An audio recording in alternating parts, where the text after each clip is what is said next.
Varicose veins కి సరైన చికిత్స కోసం సంప్రదించండి ఎవిస్ హాస్పిటల్. నమస్తే రమగారు. నమస్తే జయ.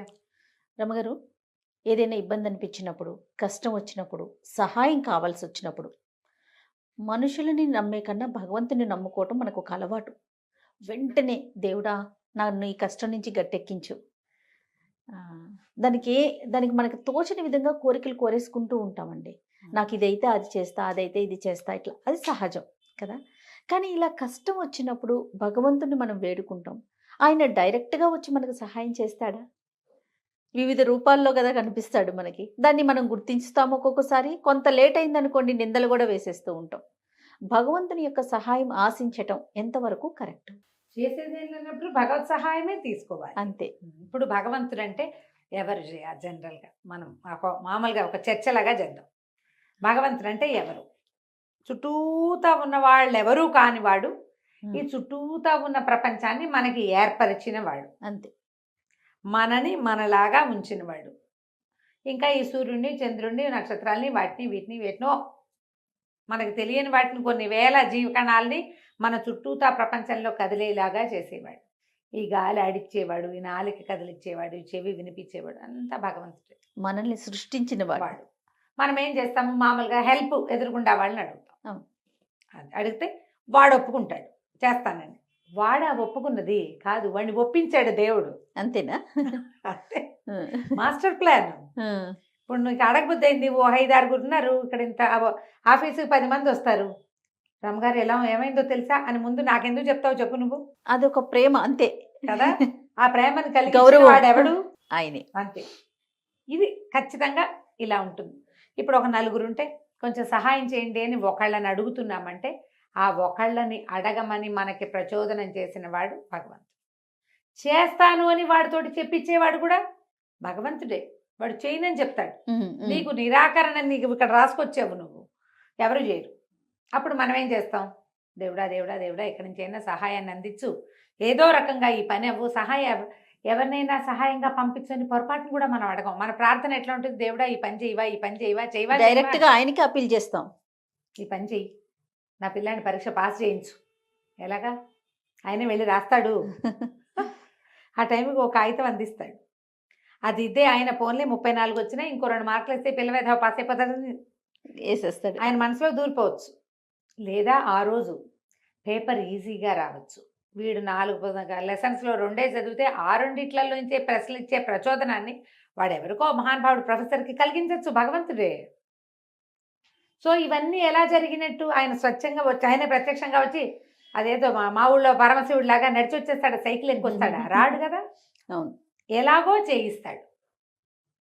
ఈ ఎలాగో వస్తున్నది భగవంతుని వల్ల వస్తోందని మనం నమ్మాలి, మనం తెలుసుకోవాలి. పైగా నేను ప్రార్థించాను పని అయిపోయింది అంటారు. లేదా వాడెవడో తెచ్చిస్తే వాడికి థ్యాంక్స్ చెప్తాం. మొదట థ్యాంక్స్ చెప్పవలసింది ఎవరికి? భగవంతునికి.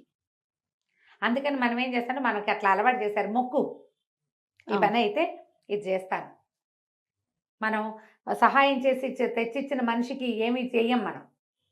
మనం మొక్కుకున్న భగవంతుడికే కదా తీరుస్తాం. అవునండి. తిరుపతి వచ్చి గుండు కొట్టించుకుంటాం, కాళ్ళు నడుకుని వస్తాం, అన్నారంలో సత్యనారాయణ చేయిస్తాం. రకరకాల మొక్కులు ఏదైనా సరే, ఏ ఒకటైనా సరే మనుషులకి చెయ్యం, భగవంతుడికి చేస్తాం. ప్రార్థన కూడా భగవంతుడినే ప్రార్థిస్తాం. కానీ మనకు తెలుసుకోవాల్సింది ఏంటంటే, భగవంతుడు మనకి పంపించిన సహాయం ఏ రూపంగా వచ్చినా తీసుకోవాలి అనేది మనకు అర్థం కాదు.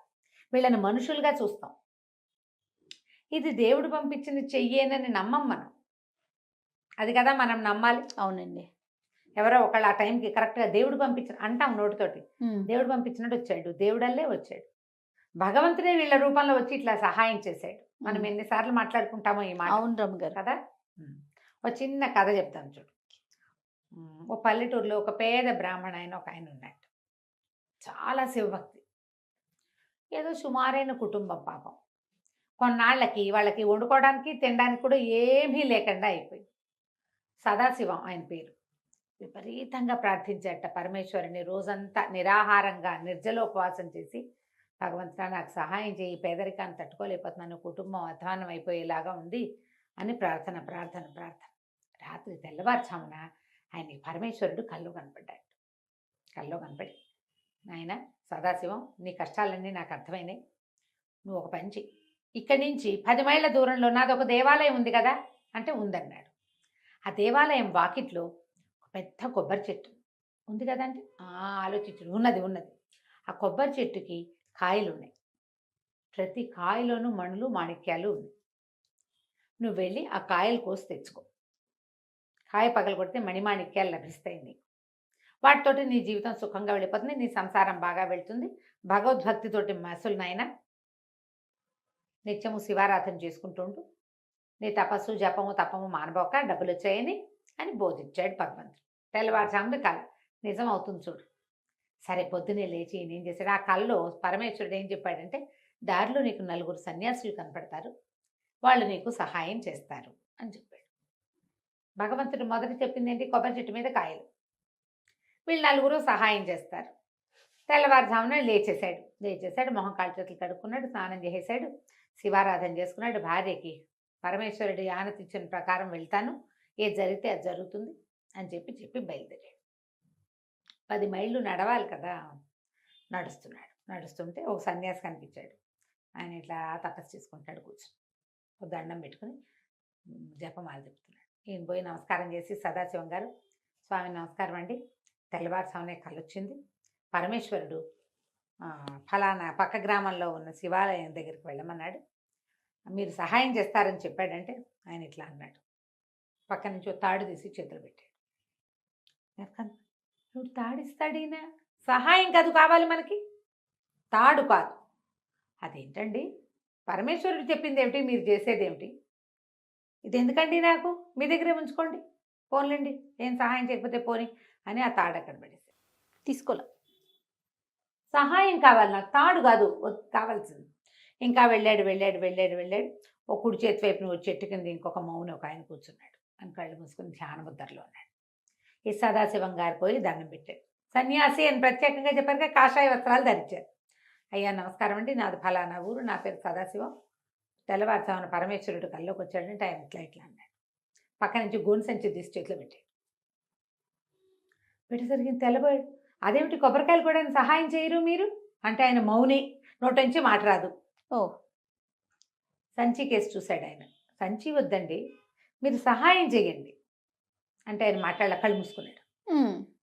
ఈయనకి అర్థం కాలేదు, ఇదేమిటి, వదిలే మీ సంచి నాకెందుకంటే, ఉంచుకోండి, మీకే దేనికైనా ఉపయోగపడుతుంది అని ఆ సంచి మడతపెట్టి ఆ మౌని గారి వెనకాల పెట్టి నడవడం మొదలుపెట్టాడు. నడిచాడు. ఎంత దూరమో ఎండెక్కిపోయింది. అక్కడ ఒక ఆయన కనిపించాడు. ఆయన ఒంటి కాలు మీద నిలబడి తపసమాధిలో ఉన్నాడు. ఈయన పోయి దండం పెట్టాడు. ఫలానా నా పేరు సదాశివం అండి, పొద్దున్నే పరమేశ్వరుడు కల్లోకి వచ్చాడు అనగానే ఆయన ఇలా వేలుతో చూపించాడు. అక్కడ మామిడి చెట్టుకి నిచ్చెన ఆనించుంది. మామిడి చెట్టు ఎక్కమంటారా అన్నాడు. కాదన్నాడు ఆయన. నిచ్చెన అవునన్నాడు. ఏం చేయను అన్నాడు. తీసుకుపో, నాకు వద్దు, నిచ్చెన ఎందుకు, నాకు సహాయం కావాలి, నిచ్చెన వద్దు నాకు. నిచ్చెన వదిలేసాడు. మళ్ళీ నడవటం మొదలుపెట్టాడు. సరే వెళ్ళేసరికల్లా ఒక ఆయన నదిలో నుంచి నీళ్లు తెచ్చుకుంటున్నాడు, సన్యాసి. ఈయన చూడంగానే నుంచున్నాడు. మౌనానంద స్వామి ఆయన కూడా. సదాశివం పోయి ఆయనకి దండం పెట్టాడు. అయ్యా 3 అయ్యారు, మీరు 4వ వాడు, పరమేశ్వరుడి ఆజ్ఞ ప్రకారం సన్యాసులతో మాట్లాడమన్నాడు, సహాయం లభిస్తుందన్నాడు, కాబట్టి మీ దగ్గరికి వచ్చానండి అంటే ఆయన ఇట్లా అన్నాడు. ఆ పక్కనే తాడి చెట్టుకి ఒక గాడిద కట్టేసింది. ఆయన తాడు విప్పి తీసుకొచ్చి ఈయన చేతులు పెట్టాడు, సదాశివం చేతులు. చీచి అని వదిలేశాడు. ఈయన ఏమిటండి, సద్బ్రాహ్మణుడిని నాకు గాడిదని అప్పచెప్తారు మీరు, నాకెందుకండి, సహాయం చేయకపోతే ఎట్లా, వద్దులేండి. ఆయన ఏం చెప్పాడో మీకు, మీకేం అర్థమైందో. ఓ దండం పెట్టి ఈయనకు కూడా వెళ్ళిపోయాడు. దేవాలయం దగ్గరికి చేరాడు. మధ్యాహ్న హారతి వేళ అయింది, 6 గంటలు కొడుతున్నారు, జనం ఎవరు లేరు. దేవాలయానికి ఐమూలగా పెద్ద కొబ్బరి చెట్టు, పైకి తలకాయ చూశాడు, దాని నిండా కొబ్బరికాయలు ఉన్నాయి. ఎట్టా కొబ్బరి చెట్టు ఎక్కేది? సహాయానికి చెప్పిన 4 సన్యాసులు 4 రకాలుగా ఉన్నారు, మాట్లాడరు. ఆ చెట్టు చుట్టూ గిరికీలు కొట్టాడు. ఏం చేయాలో తెలియలే, ఎవ్వరూ లేరు. ఊళ్ళోగా అర్చకుడు ప్రసాదం ఏవో నివేదన చేసి ఆయన దాన్ని ఆయన వెళ్ళిపోయాడు. పిట్ట పొరుగు లేదు అక్కడ. కొబ్బరికాయలు మాత్రం కనపడతాయి, మళ్ళు మాణిక్యాలతోటి. ఈయన పరమ దుఃఖంతో, భగవంతుడు ఎంత అన్యాయం చేశాడు నాకు, చెప్పి కూడా సహాయం అందించలేదే, నా దురదృష్టం అని నడుచుకుంటూ ఇంటికి వెళ్ళిపోయాడు. ఆ, రాత్రి భార్య ఏదో మధ్యాహ్నం పెట్టింది, తిన్నాడు, పడుకున్నాడు. పరమేశ్వరుడి కోసమే జపం చేసుకున్నాడు. తెల్లవారుజామున పరమేశ్వరుడు వచ్చాడు కళ్ళు. ఈయన గోలు గోలుమని ఏడ్చాడు. పరమేశ్వర, కొబ్బరి చెట్టు అన్నావు, గుడి అన్నావు, కొబ్బరికాయలు అన్నావు, మండలు అన్నావు, మాణిక్యాలు అన్నావు, సన్యాసులు అన్నావు, సహాయం మాత్రం పంపించలేదు స్వామి నువ్వు. ఏ సహాయం పంపలేదంటే, సదాశివం అంత మాట అంటావా నువ్వు? నన్ను ప్రశ్నిస్తావా? 4 సన్యాసులను పంపించానే, 4 వస్తువులు ఇచ్చారే నీకు, తీసుకోలేదా నువ్వు అన్నాడు. ఆ వాటితో నేనే చేసుకోను అన్నాడు. మరి వాటితోటే కదా నీకు సహాయం లభించేది. నిచ్చెనుంది, తాడి చెట్టు ఎక్కుతావు, దించుకుంటావు, కాయలు సంచిలో వేసుకుంటావు, తాడేసి కడతావు, కడతావు. గాడిద మీద వేసుకుని ఇంటికి తెచ్చుకుంటావు. ఎంత సింపుల్. నువ్వు నీకు సహాయం లభిస్తే అది నేను పంపించిందని నమ్మకండా అక్కడే వదిలిపెట్టేశావు.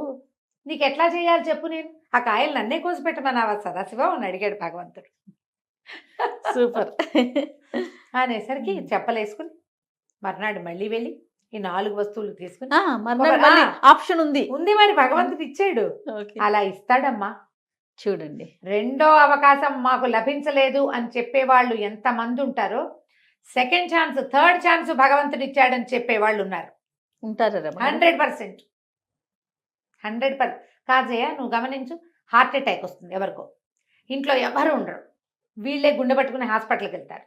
లెక్క ప్రకారం వెళ్ళిపోవాలి వీళ్ళు, కానీ వీళ్ళకి డాక్టర్ దొరుకుతాడు. సెకండ్ ఛాన్స్ కాదు ఖచ్చితంగా కదా. హాస్పిటలైజ్ అవుతాం, ఎవరో వచ్చి ఈ హాస్పిటల్ కాదు ఫలానా చోటుకి వెళ్ళండి, ఆయన మంచి డాక్టర్ అని చెప్తారు. ఇక్కడి నుంచి పోయి అక్కడికి వెళ్తారు. ఇక్కడే ఉంటే అక్కడికి వెళ్ళి బతికేస్తారు. సెకండ్ ఛాన్స్ కాదా. పరీక్షల్లో ఫెయిల్ అవుతారు పిల్లలు, మళ్ళీ రాసి పాస్ అవుతారు. సెకండ్ ఛాన్సేగా. ఐఏఎస్లు ఐపీఎస్లు కూడా ఫస్ట్ టైం రాదు, సెకండ్ సివిల్స్ రావు, మూడోసారి వస్తుంది. బంగారు కొండలు. ఛాన్స్ తీసుకోకూడదు. ఏంటంటే మొదటిసారి విసిగిపోయి వెళ్ళిపోతాడు భగవంతుడి దగ్గరికి ఆయన్నే ప్రశ్నించడం కోసం. ఎవరైతే ఇక్కడే ఉండి ట్రై చేయడే ఎవడును. అవును అవును కదా, ట్రై చేయాలి కదా. సదాశివ నీకు కోపం వస్తే ఏం చేసి ఉండొచ్చు? ఇక నిద్రపోకూడదు, పరమేశ్వరుని నా కల్లోకి రప్పించుకోకూడదు, దుర్మార్గుడు దేవుడు అనద్దు, దైవ నింద చేయాలి. చెయ్యకుండా స్వామినే అడిగాడు, నాకు సహాయం చేయలేదు నువ్వు అని. చేశాను, నువ్వు తెలుసుకోలేదు, ఇప్పుడు తెలుసుకో అని చెప్పాడు. వెళ్ళి చక్కగా మా కొబ్బరికాయలు తెచ్చుకుని కలిగినంతగా జీవితకాలం కలిగిన కుటుంబంగానే ఉండి ఎంతమందికో సహాయం చేసి ఎన్నో దేవాలయాల్లో ఎన్ని రకాల అవకాశాలు తీసుకున్నాడు. అంటే దర్శనాలకు వెళ్ళి అక్కడికి కావాల్సిన సేవాధికాలన్నీ చేసి అంత్యంలో పరమేశ్వర అనుగ్రహాన్ని పొందాడు. కథ కంచికి మనం ఇంటి. ఎంత బాగుందో రమ్మగారు. నమస్తే అండి. నమస్తే జయ.